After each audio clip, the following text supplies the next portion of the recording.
Something happened in Greenland last January that most people completely missed. And it changes everything we thought we knew about the Arctic. Greenland just recorded its warmest January since measurements began. Not warmer than average. Not slightly above normal. The capital city, Nuuk, broke above 0 degrees Celsius in the middle of winter, in a place where January temperatures are supposed to hover around -8. And in a moment, you will understand exactly why that single thermometer reading is one of the most consequential data points on the planet right now. By the end of this video, you will never look at a map of Greenland the same way again. Most people glance at a world map and see Greenland as this enormous white blob hanging off the top of North America. Enormous, frozen, irrelevant. But that image is wrong on almost every level. The size is distorted by the Mercator projection that most of us grew up with. The temperature is changing faster there than almost anywhere else on Earth. And the geopolitical stakes buried under that ice sheet are so significant that multiple world powers are actively repositioning their military strategies and diplomatic alliances around this island right now. So when Nuuk hits above freezing in January for the first time on record, that is not just a weather story. That is the starting gun for something much, much bigger.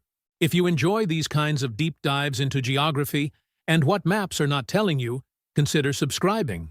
This channel goes places most won't. Let's start with the basic science, because it is genuinely wild. Greenland sits mostly above the Arctic Circle.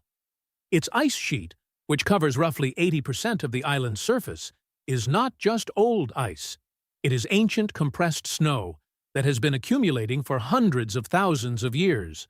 Scientists drilling core samples from that ice have found atmospheric data going back nearly 800,000 years. Think about that. 800,000 years of Earth's climate history locked inside one island. Every volcanic eruption, every ice age, every warm interglacial period, all of it preserved in ice.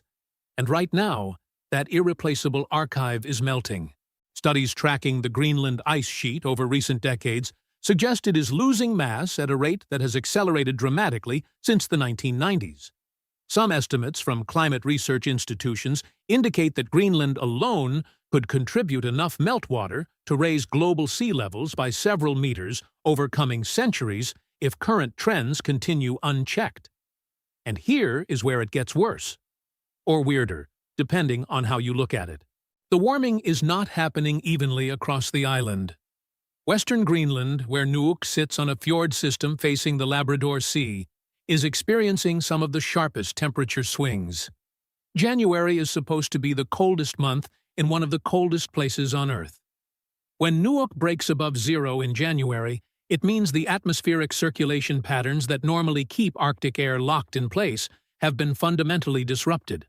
Meteorologists link these events to what is sometimes called polar vortex weakening. Warm air from lower latitudes pushing aggressively northward in a way that destabilizes the entire Arctic thermal system. So when you see a headline about Nuuk hitting above freezing in January, understand that this is a symptom of something much larger than one city having a warm day. And in a moment, you will see how that connects directly to global power struggles that nobody is talking about openly. Here is the part that people always miss. Greenland is not just an environmental story. It is a resource story, a military story, and a sovereignty story all collapsed into one extraordinarily complicated island.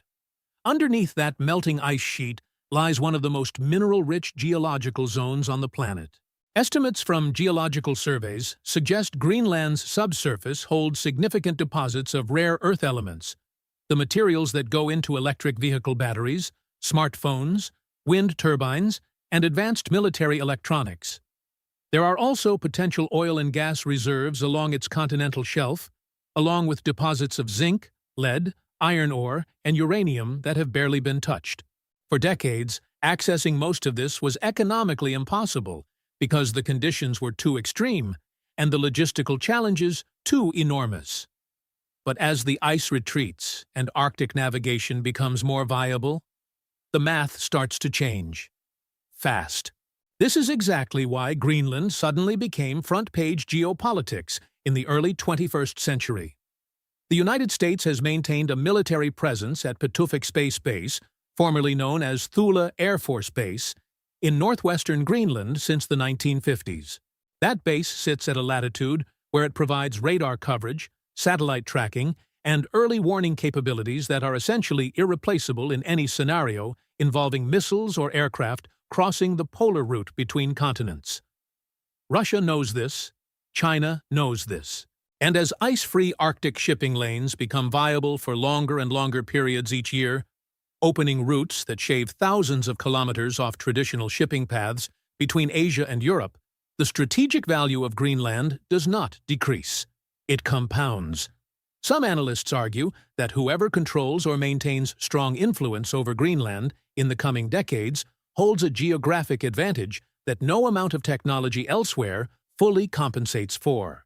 And that framing has consequences that the people of Greenland are acutely aware of. Now here is the plot twist that almost nobody anticipated. As Greenland gets warmer, as the January temperature records fall, as the ice sheet contracts, as the fjords open, the island paradoxically becomes harder to govern, not easier. Infrastructure built on permafrost is destabilizing as the ground thaws beneath it. Coastlines are shifting as glacial weight that suppressed land elevation for millennia is gradually removed, and the bedrock slowly rebounds.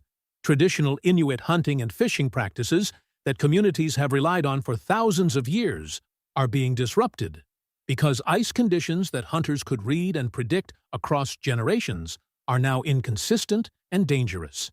Some villages have reported that sea ice, which used to be safe for travel by dog sledge in November, is not forming reliably until January or February, or in some recent years, barely forming at all before spring arrives.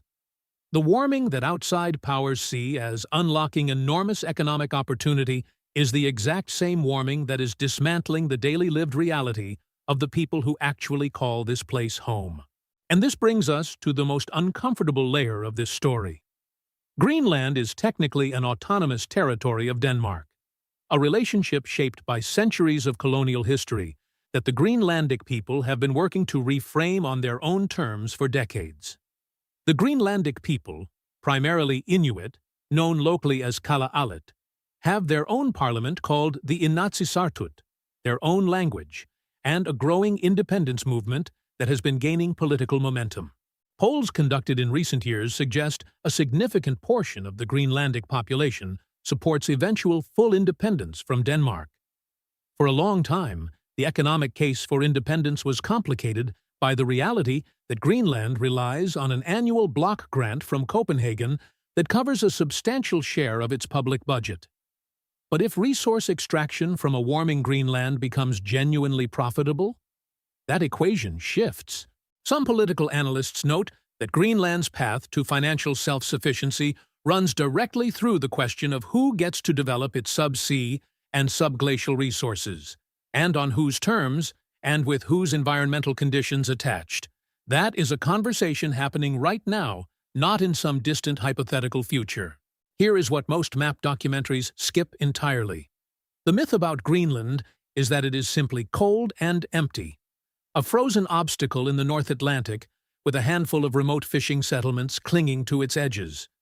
The reality is that approximately 56,000 people live there. Nuuk is a functioning capital city with a growing service economy, an international airport connecting to Copenhagen and other destinations, a university, restaurants, bars, a football stadium, and neighborhoods where people are raising families and arguing about housing costs just like anywhere else. Greenland has its own fishing industry, primarily targeting shrimp and Greenland halibut, that generates substantial export revenue and supports communities around the coast. The Greenlandic language is being actively revitalized by younger generations who see it as central to their identity. When you see a temperature record broken in Nuuk in January, you are not reading about an uninhabited glacier. You are reading about a city of people whose entire physical environment is being reshaped faster than any human infrastructure or social system is designed to absorb. and who are simultaneously trying to build a future on their own terms while the world argues over what their island is worth. The global consequences radiate outward from all of this in ways that are already measurable. Sea level rise driven by Greenland melt is not an abstract future threat for low-lying coastal cities. Research institutions tracking tidal gauge data along the eastern seaboard of the United States have noted measurable contributions from Greenland ice loss in current data. Pacific Island nations whose entire territory sits barely above current sea level. River delta communities across South and Southeast Asia. Coastal cities from Miami to Amsterdam to Shanghai. The Greenland ice sheet connects to every one of them through the straightforward physics of water. When enough ice melts on land and drains into the ocean, sea level rises everywhere. And the Arctic shipping routes that become viable as sea ice retreats do not only benefit container shipping, they also fundamentally compress the maritime distances between military forces and potential conflict zones in ways that strategic planners in Washington, Moscow, and Beijing are all actively recalculating. So what does a record-warm January in Nuuk actually mean when you put it all together? It means the feedback loops that climate scientists have been warning about are accelerating visibly. Dark ocean water, exposed as sea ice retreats, absorbs more solar radiation than reflective white ice ever did, which warms the water further, which melts more ice, which exposes more dark water. Round and round. It means the permafrost carbon stores that have been frozen across Greenland and the broader Arctic for thousands of years are increasingly at risk of thawing and releasing greenhouse gases in volumes that even the most ambitious human emission reduction programs would struggle to offset. It means the Arctic, long treated as remote, peripheral, almost theoretical in global policy debates, is now moving toward the center of virtually every major geopolitical and environmental challenge of the coming decades, simultaneously and faster than most institutions are built to respond to. And it means Greenland itself, this island that most people only know as an oversized, distorted blob at the edge of a map, named with the kind of irony that only historical marketing could produce, is about to matter more to global events than most countries 3 times its population and 10 times its economic output. The record warm. January in Nuuk is not a data point that stands alone. It is a signal in a sequence, and the sequence is accelerating. The ice is moving. The resources underneath are becoming accessible. The people living there are making louder and more assertive claims on their own future.